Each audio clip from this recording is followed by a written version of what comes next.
teman-teman yang kekasih dalam nama Tuhan Yesus Kristus, bertemu kembali dengan saya, Pendeta Muda Dr. Gigi Santi Tambunan.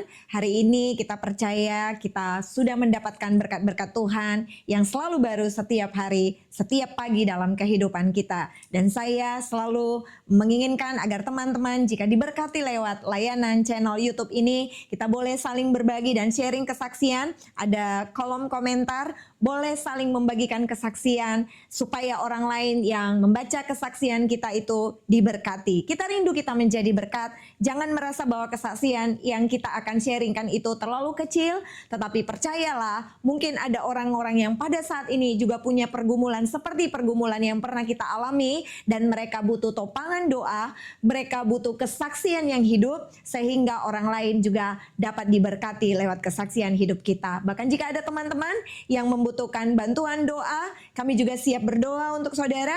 Boleh menuliskan di kolom komentar di bawah ini. Puji nama Tuhan, hari ini kita akan sama-sama kembali membaca kebenaran firman Allah. Di dalam Bilangan pasal yang ke-14 ayat yang ke-11, demikian bunyi firman Tuhan.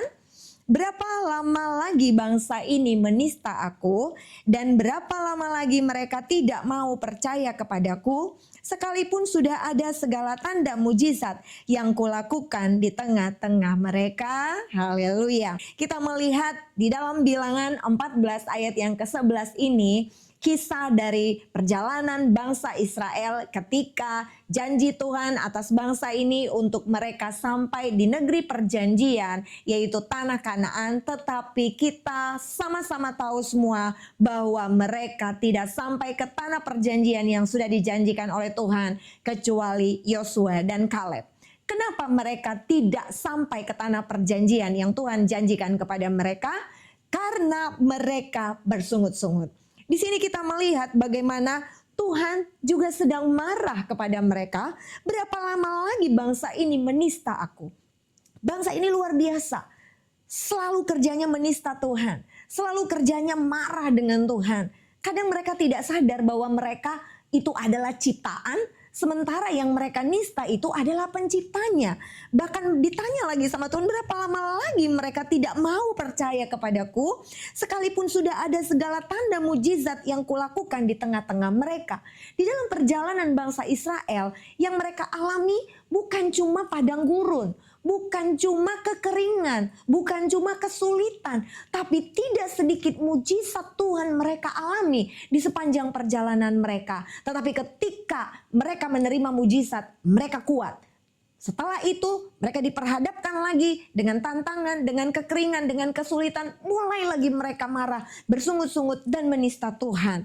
Banyak orang Kristen yang pada saat ini juga hidupnya setali tiga uang dengan bangsa Israel. Jujur, mungkin kita adalah orang yang termasuk di dalamnya. Kita seringkali hanya ingin menikmati yang baik daripada Tuhan. Sementara kita sendiri belum melakukan apa-apa untuk menyenangkan hati Tuhan. Untuk taat saja, untuk bersekutu saja dengan Tuhan. Untuk bertemu saja dengan Tuhan. Di dalam doa-doa kita setiap hari berbincang-bincang dengan Tuhan. Lewat pembacaan firman setiap hari. Beribadah kepada Tuhan. Setiap waktu yang ditentukan kita mungkin belum bisa lakukan. Tetapi kita selalu mencoba marah kepada Tuhan jika apa yang kita inginkan tidak Tuhan berikan. Kita mungkin setali tiga uang dengan bangsa Israel ini.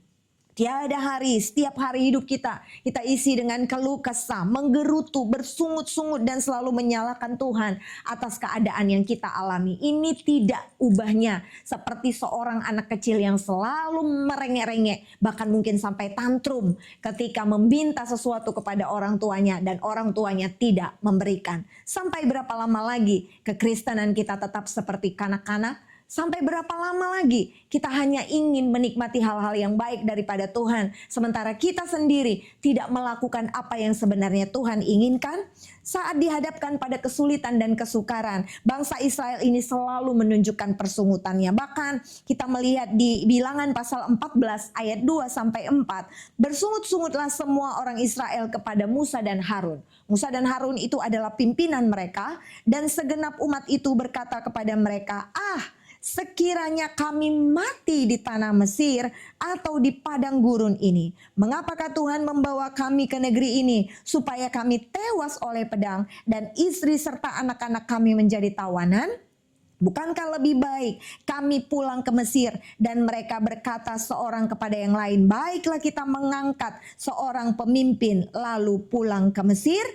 Bersungut-sungut, ini sebenarnya adalah tanda seseorang tidak menghargai berkat Tuhan. Sekali lagi, persungutan ya. Ini adalah tanda atau ciri-ciri seseorang yang tidak menghargai berkat Tuhan. Sama seperti apa yang sudah dialami oleh bangsa Israel ini. Mereka tidak menghargai penyertaan Tuhan.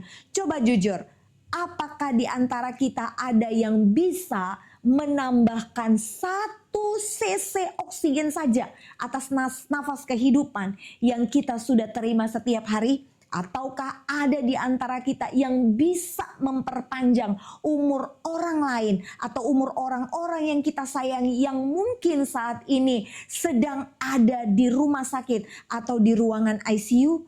Tidak ada. Karena semuanya ada di dalam kendali Tuhan.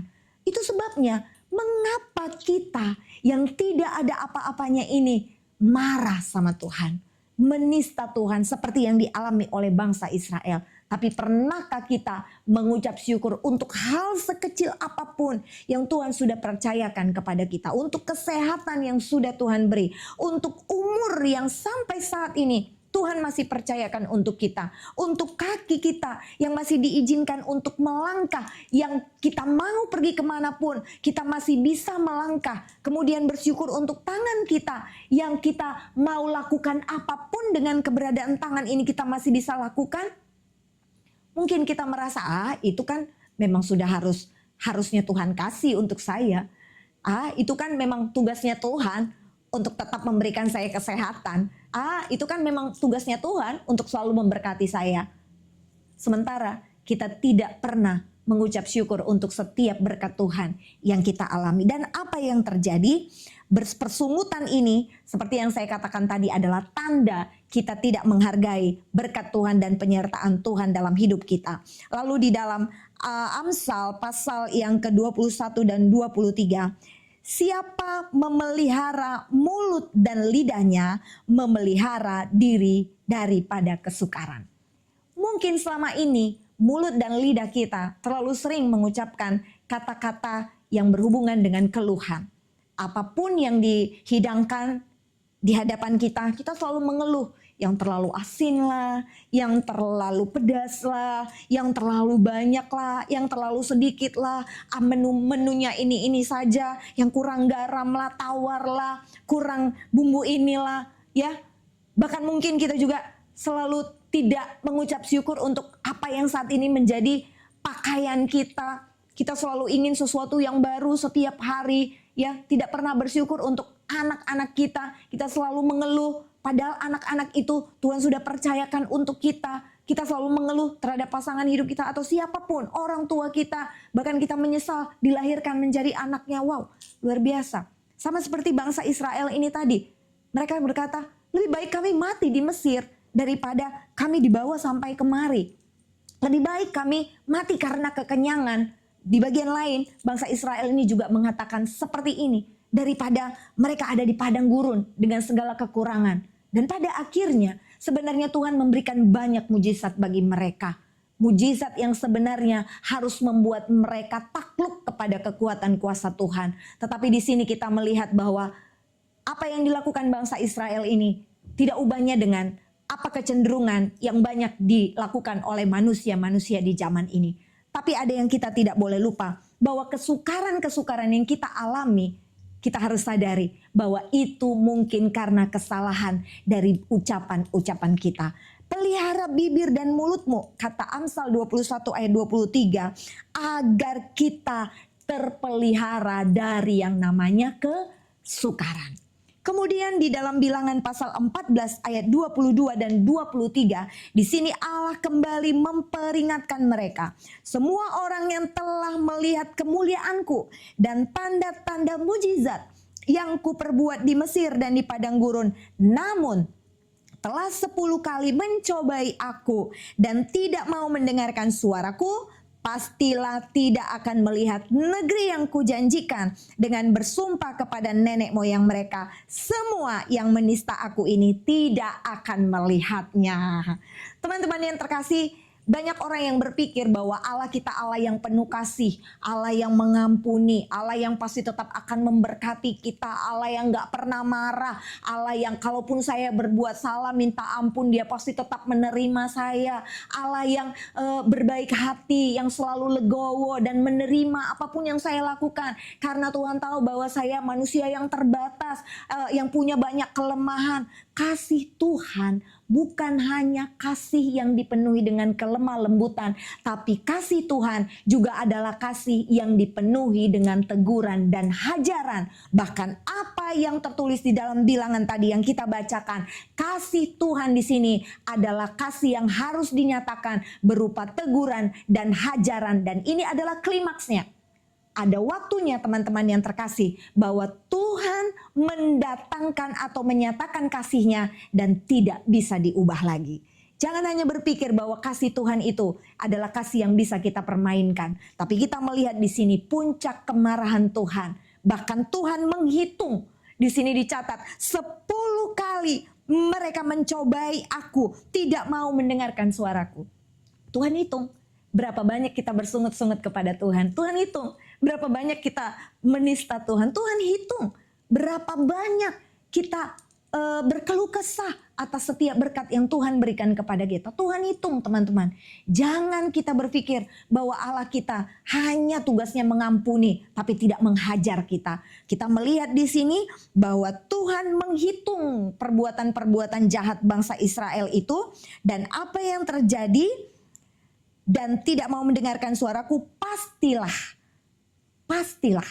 tidak akan melihat negeri yang kujanjikan dengan bersumpah kepada nenek moyang mereka. Semua yang menista aku ini tidak akan melihatnya.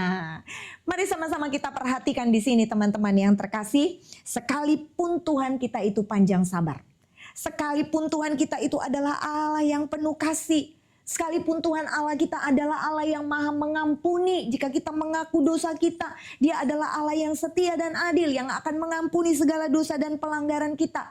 Tetapi ada yang harus kita ingat, Ia tidak akan membebaskan orang yang bersalah dari hukuman.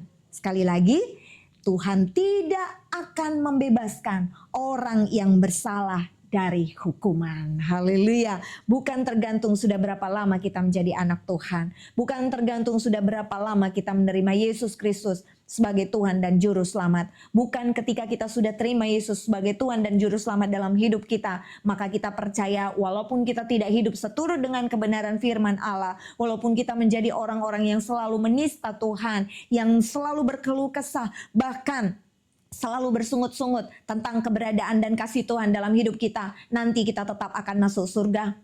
Tidak, teman-teman. Itu sebabnya kita mulai hari ini sadari kembali bahwa kita harus introspeksi.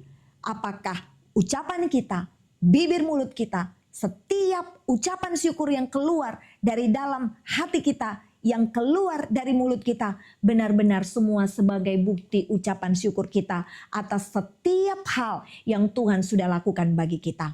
Dan kita percaya tanah perjanjian yang sudah dijanjikan Tuhan, sama seperti kepada bangsa Israel, pasti akan menjadi milik kita.